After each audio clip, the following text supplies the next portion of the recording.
참 예수님, 오늘은 5월 15일 부활 제5주간 금요일입니다.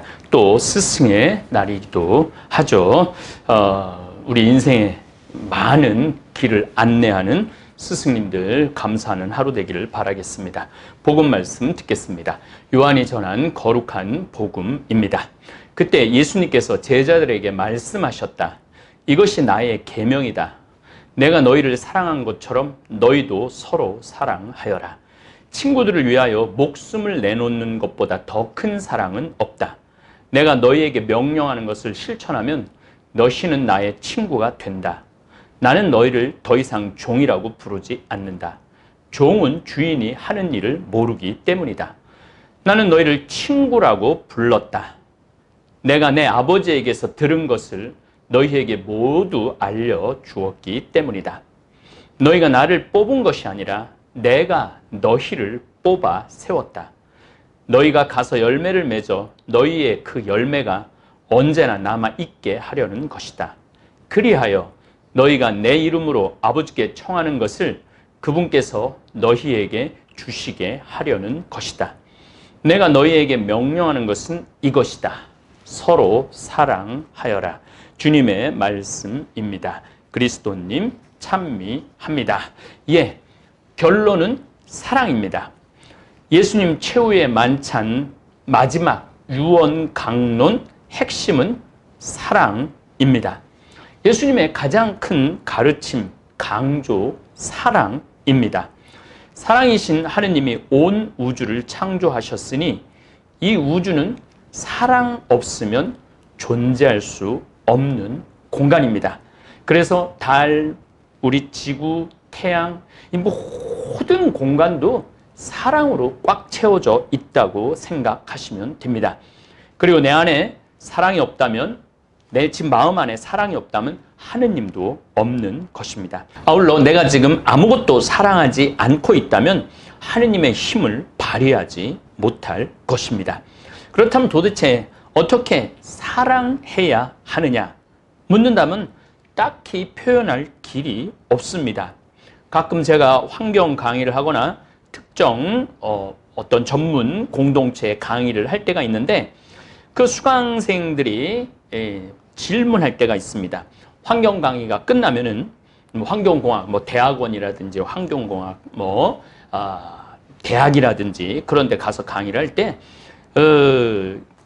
아주 똑똑한 친구들이 많죠. 끝나면은 이 서울대 대학원에서 환경대학원에서 한번 이런 강의를 질문을 들은 적이 있어요. 손을 들고 신부님 강의 잘 들었습니다. 그러면 지구 환경을 지키기 위해서 우리가 어떻게 살아야 되는지 딱 한마디로 대답해 달라는 질문을 합니다. 그럼 제가 그런 질문이 나올 때마다 항상 하는 말이 있습니다. 그 복잡한 환경 문제, 우주, 창조, 인간의 역사, 정치, 경제, 사회, 생활 습관, 개인 이기적인 취향, 성향을 섞여 있는 걸 어떻게 딱 한마디로 설명할 수 있겠느냐. 환경 문제를 해결하기 위해서는 다방면으로 이해하고 실천해야 한다. 딱 한마디는 세상에 없습니다.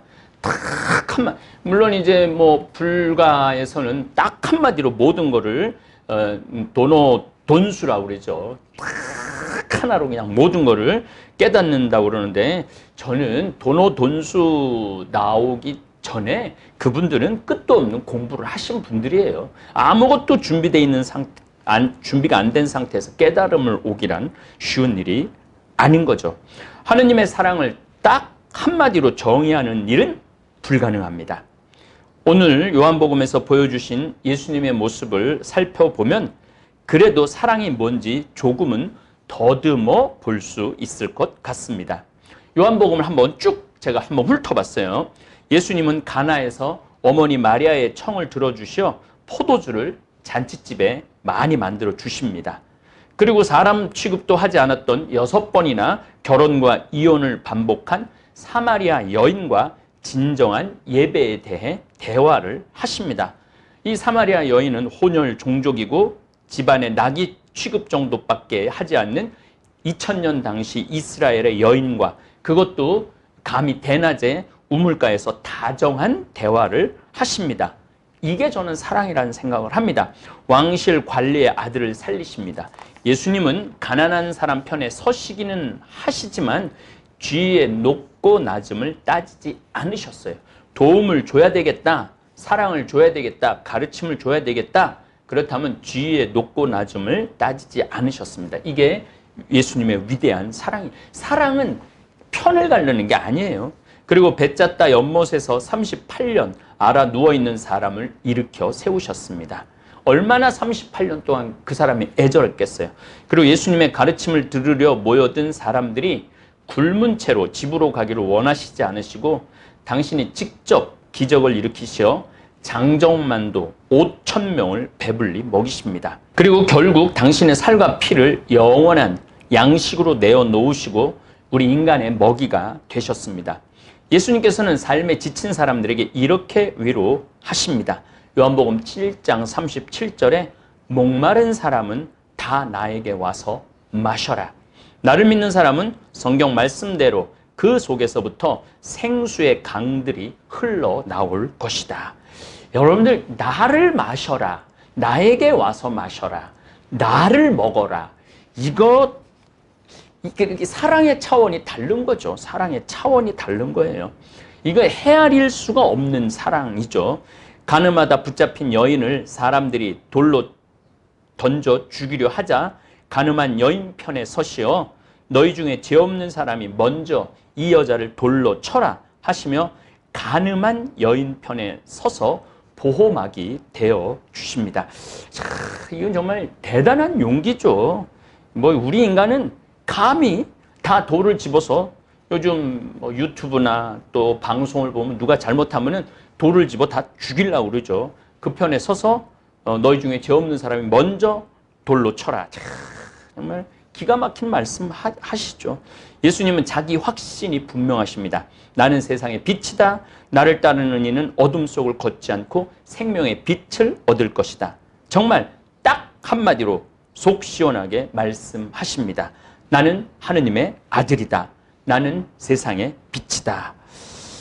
예수님 당신이 빛이시기 때문에 예수님 안에 머물면 빛의 자녀로 살아갈 수 있다고 말씀하십니다. 사랑은 확신, 믿음이 전제되어야 합니다. 예수님은 당신에 대한 확신, 당신의 아버지에 대한 믿음이 분명히 있었어요. 그렇기 때문에 사랑이라는 단어도 아주 서로 사랑하여라. 내가 너희를 사랑한 것처럼. 그래서 제자들의 발을 씻어주죠. 온 우주의 하느님이 그 물고기 잡던 제자들 발을 씻어주는. 그래서 이 차원이 다른 사랑이라고 말씀하십니다. 태어나면서부터 눈먼 사람을 고쳐주시고 아픈 사람이 있으면 위로해 주시고 보듬어 주시고 이해해 주시고 예수님의 모습을 보면 어려운 이론을 잘난 척 안 하시죠. 말씀하시지도 않고 끝도 없는 권위만을 추구하지도 않습니다. 그래서 알렉산더 대왕처럼 끝도 없는 정복 전쟁을 하지도 않고 그 다음에 카이사르처럼 전 지중해를 정복하지도 않으셨죠. 사랑의 하느님의 모습에서는 그런 걸 찾아볼 수가 없는 것이죠. 눈먼 사람이 있으면 고쳐주시고 배고픈 사람이 있으면 먹여주시고 그리고 하늘나라 신비도 가르쳐주시고 끝도 없는 자유로움으로 부와 가난, 귀하고 천함, 깨끗함과 더러움, 사랑과 간음을 넘나드시면서 참 사랑이 무엇인지를 한쪽 우리에게 열어 보여주십니다. 죽은 나자르를 살려주시고 예수님 스스로 착한 목자이심을 선언하십니다. 우리를 정말로 보듬어주고 돌봐주는 착한 목자라는 거죠. 당신이 나자로의 여동생 마리아가 나르드 향유를 발라 자기 이 마리아 머리카락으로 예수님을 닦아드릴 때도 거절하지 않으시고 그 사랑을 다 받으십니다. 아마 누가 내 발 기름으로 닦고 머리카락으로 그러려고 그러면 저는 아마 그 뒷소문이 무서워서 이러지 말라고 그랬을지도 모릅니다. 그리고 제자들의 발을 씻어주시고 우리가 이번 주 내내 들은 마지막 유언을 우리는 듣고 있습니다. 그리고 그 결론으로 서로 사랑하라는 가르치심을 내리십니다. 이것이 바로 당신이 내리는 황금률이라고 그래요. 황금률. 서로 사랑하라는 거. 사실 예수님처럼 생각하고 행동하고 말하면 딱 좋을 텐데 우리는 물 위를 걸을 능력도, 보리빵 5개와 물고기 2마리로 5,000명을 먹일 능력도 안 되고 38년 동안 알아놓은 사람 한마디로 일으켜 세울 능력도 안 됩니다. 그렇다면 우리가 사랑하며 살 방법이 무엇이 있을까 되물어 봅니다. 요 며칠 우리 평창 생태마을에서는 고추 심고 깻잎 심고 고구마 심고 옥수수 심는 일을 했습니다. 거의 10,000평 정도 되는 밭에 모종을 내야 되기 때문에 우리가 지금 농장에 둘밖에 없어요. 이제 1명 더 채용을 했지만은 둘이 해내기는 불가능한 일이죠. 그래서 우리 정말 사무실 직원들, 청국장 만드는 직원들, 주방에 근무하는 직원들이 모두 총동원해서 짬을 내서 농사일 낼 땐 그렇게 총동원을 하죠. 지금도 서로 개 같은 걸 해서 농사일을 도왔습니다. 특별히 사무실 직원들은 안 해보던 농사일이라 농사 끝내고 사무실 들어올 때 허리 제대로 펴고 들어오는 직원이 없습니다. 온몸을 쪼그리고 온종일 밭일 하다 보면 팔다리, 허리 다 아픕니다. 저는 어제도 평창 바위공원 산책하러 나가야 되는데 간부회의가 있어서 같이 나갈 사람이 없었어요. 그래서 혼자 나가기가 좀 모호합니다. 왜냐하면 이렇게 아는 분들이 막 손 붙잡고 막 이렇게 해서 그래서 혼자 좀 나가기가 좀 그랬는데 온몸이 그렇게 아픈 사무실 우리 직원 둘이 자기들 신부님 산책에 동행하겠다고 하면서 다리를 절뚝거리면서 함께 1시간을 저와 걸어 주었습니다. 저는 어제 걸으면서 사랑은 이렇게 함께 해주는 것이구나 라는 생각을 했습니다. 위대한 사랑, 친구를 위해 죽을 수 있는 위대한 사랑은 바로 자기가 조금 힘들지만 함께 해주는 그 작은 희생의 사랑이 바로 친구를 위해서 죽을 수 있는 사랑의 시작이라는 생각을 했습니다. 사랑하는 방법을 잘 모르시는 분들에게 하느님의 사랑을 딱 한마디로 좀 마음에 새기고 싶은 분들에게 제가 지름길 하나 알려드리겠습니다. 말을 할 때 힘들었겠구나. 이 한마디가 사랑의 특효약입니다. 우리 직원들이 온종일 밭일을 하고 사무실에 들어오면서 아이고 이렇게 비명을 지르면서 들어올 때 제가 무슨 겨우 하루 일하고 뭐가 힘들다고 아이고 죽는 소리를 해. 깨병 부리지 마. 너보다 힘들게 일하는 사람들 훨씬 많아. 그 밭에 나가 할머니들 그 넓은 밭 다 하잖아. 이렇게 말하면 우리 직원들 마음이 일그러지고 깨집니다. 비명 지르면서 사무실 들어오는 직원들에게 저는 많이 힘들었지. 수고했어. 안 해보던 일인데 대단해 우리 직원들. 정말 고마워. 밥 먹고 들어가서 푹 씻고 씻어. 정말 CEO 잘못 만나서 고생한다. 참 힘들었겠구나. 힘들었지? 요 한마디가 사랑의 시작이라는 생각을 합니다. 그리고 제가 어제도 밭에 나가서 400m 되는 일항의 고구마 줄거리를 이렇게 찔러 넣는다고 그래요. 찔러 넣는 직원들에게 이렇게 많은 걸 다 했어. 정말 힘들었지? 힘들었겠구나. 정말 대단해. 이랬을 때 직원들 반응은 신부님 힘들지 않아요. 그럼 저는 아니야. 내가 해봐서 아는데 뼈가 부서지는 것 같아. 쉬엄쉬엄 해. 이게 저는 사랑의 시작이라고 생각을 합니다. 힘들었겠구나를 잘하는 분은 온유한 마음을 가지신 분들입니다. 그런데 우리가 대화할 때 사랑이 아닌 정말로 비난, 일그러짐, 부서짐의 대화가 있습니다. 그러면 그렇지. 내가 하는 일이 다 그렇지. 힘들긴 뭐가 힘들어? 남들도 다 하는 일인데 자녀에게 써서도 안 되고 아내나 남편에게 써서도 안 되는 말입니다. 하느님의 사랑은 그렇게 멀리 있지 않습니다. 온 우주의 창조 근원도 바로 사랑이지만 이 사랑은 매일매일 내 삶 안에서 내 한마디, 이 입에서 나오는 한마디로 피어올라야 합니다. 바오로 사도가 그나마 사랑을 딱 한마디로 정의해 주어서 여러분들도 잘 아시는 내용이지만 고린도전서 13장 다시 한번 음미해 보는 것도 좋을 것 같습니다. 사랑. 내가 이제 여러분에게 더욱 뛰어난 길을 보여주겠습니다. 내가 인간의 여러 언어와 천사의 언어로 말한다 하여도 나에게 사랑이 없으면 나는 요란한 징이나 소란한 꽹과리에 지나지 않습니다. 내가 예언하는 능력이 있고 모든 신비와 모든 지식을 깨닫고 산을 옮길 수 있는 큰 믿음이 있다 하여도 나에게 사랑이 없으면 나는 아무것도 아닙니다.